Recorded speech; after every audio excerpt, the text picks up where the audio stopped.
जय श्री कृष्ण। श्रीमद् भगवत गीता अध्याय 1 श्लोक 11।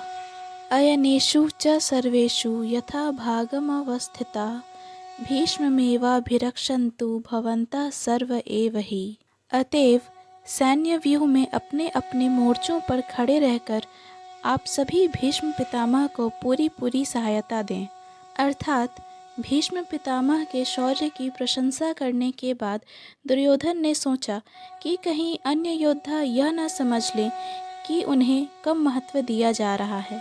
अतः दुर्योधन ने अपने सहज कूटनीतिक ढंग से स्थिति संभालने के उद्देश्य से उपर्युक्त शब्द कहे। उसने बलपूर्वक कहा कि भीष्मदेव निसंदेह महानतम योद्धा हैं, किंतु अब वे वृद्ध हो चुके हैं। अतः प्रत्येक सैनिक को चाहिए कि चारों ओर से उनकी सुरक्षा का विशेष ध्यान रखे।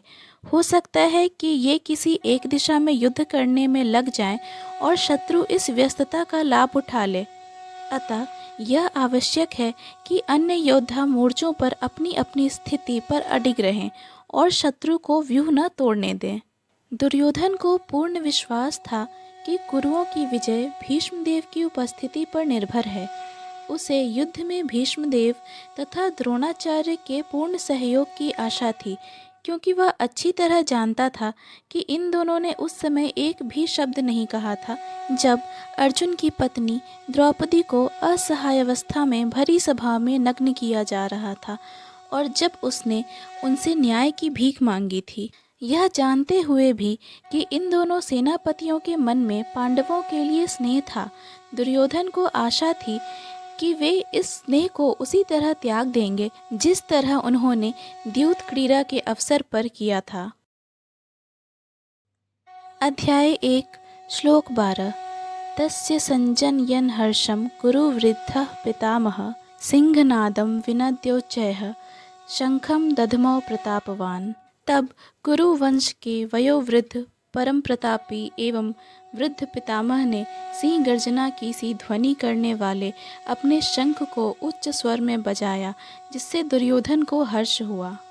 अर्थात कुरुवंश के वयोवृद्ध पितामह अपने पौत्र दुर्योधन का मनोभाव जान गए और उसके प्रति अपने स्वाभाविक दयावश उन्होंने उसे प्रसन्न करने के लिए अत्यंत उच्च स्वर में अपना शंख बजाया, जो उनकी सिंह के समान स्थिति के अनुरूप था। अप्रत्यक्ष रूप में शंख के द्वारा प्रतीकात्मक ढंग से उन्होंने अपने हताश पौत्र दुर्योधन को बता दिया कि उन्हें युद्ध में विजय की आशा नहीं है, क्योंकि दूसरे पक्ष में साक्षात भगवान श्री कृष्ण हैं।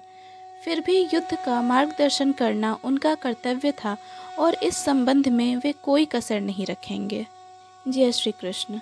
पूर्ण भगवत गीता के श्लोकों को सुनने और समझने के लिए कृपया हमें सब्सक्राइब करें। वीडियो पसंद आया हो तो लाइक और शेयर करें।